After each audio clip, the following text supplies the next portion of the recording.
मोदी पोल।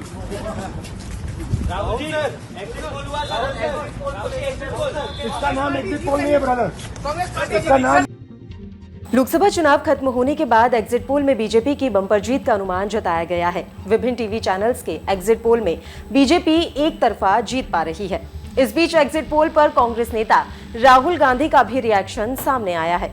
कांग्रेस नेता राहुल गांधी ने कहा कि ये एग्जिट पोल नहीं है, ये मोदी का फैंटेसी पोल है। राहुल ने कहा कि ज्यादातर सीटों पर काफी टक्कर का मुकाबला है और जब नतीजे आएंगे तो सब साफ हो जाएगा। उन्होंने एग्जिट पोल को सिरे से नकार दिया। जब राहुल गांधी से पूछा गया कि इंडिया गठबंधन की सीटों की संख्या कितनी होगी, तो उन्होंने कहा कि आपने सिद्धू मूसेवाला का गाना 295 सुना है तो समझ जाइए। मोदी पोल।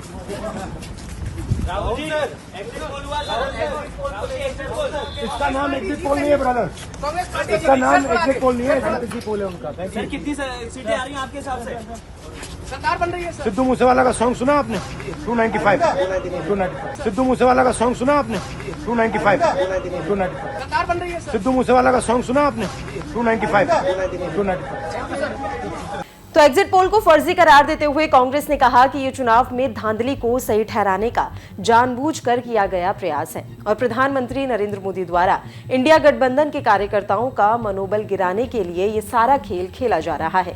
ये एक मनोवैज्ञानिक खेल का हिस्सा है। कांग्रेस महासचिव जयराम रमेश ने भी नई सरकार के 100 दिवसीय एजेंडे की समीक्षा के लिए एक लंबे मंथन सत्र सहित कई बैठकें आयोजित करने के लिए प्रधानमंत्री मोदी पर निशाना साधा और कहा कि ये नौकरशाही और प्रशासनिक ढांचे को ये संकेत देने के लिए दबाव की रणनीति है कि वे वापस आ रहे हैं।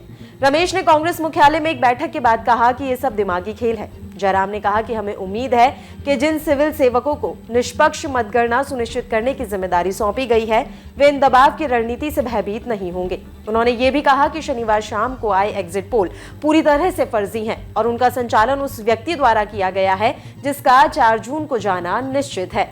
निवर्तमान प्रधानमंत्री ने पहले ही ट्वीट तैयार करके रखा होगा, क्योंकि जिस व्यक्ति का 4 जून को जाना अभी तय हो गया है, उन्होंने ही ये सब साजिश रचाई है, ये एग्जिट पोल मैनेज किया है। और ये जो आंकड़े हैं और जो वास्तविक परिणाम आने वाले हैं 4 तारीख को, ये जमीन आसमान का फर्क होगा। ये सब एक मनोवैज्ञानिक खेल है हमारा हौसला कमजोर करने के लिए। पर इंडिया जनबंधन को मैं कहता हूं, विश्वास के साथ कह सकता हूं। और कल सारी पार्टियों की बैठक भी हुई और वहां आंकड़े पर विश्लेषण हुआ। 295 सीटों के कम इंडिया जनबंधन को आना बिल्कुल असंभव है। यानी कि हमें 200 मिनिमम, न्यूनतम तरीके से हमें 295 सीटें मिलेंगी। और ये एग्जिट पोल पर विश्वास रखना मैं समझता हूं बिल्कुल गलत है। ये सब कठपुतलियां हैं और कठपुतली के मास्टर जो बैठे हैं, इन्होंने ये सब करवाया है। अरे निवर्तमान गृह मंत्री 150 डीएम और कलेक्टर से बात करते हैं, ये क्या गैर संवैधानिक नहीं है? 1 दिन पहले, 2 दिन पहले, चुनाव के नतीजे आने के 2 दिन पहले निवर्तमान गृह मंत्री सारे 150 डीएम और कलेक्टर से बात करते हैं। क्यों इन्होंने बात की? तो ये सब दबाव लगा रहे हैं, एक माहौल पैदा कर रहे हैं कि हम आने वाले हैं, हम आने वाले हैं, हम आने वाले हैं। पर हकीकत यह है कि वो जाने वाले हैं, जाने वाले हैं, जाने वाले हैं। 295 का सर जो आंकड़ा दे रहे हैं आप लोगों ने ये क्या पूरी सारी पार्टियों ने मिलकर कंसोलिडेट करके बनाया है इसका? सारे पार्टियों, सारे नेताओं ने राज्यवार सीटों का विश्लेषण किया।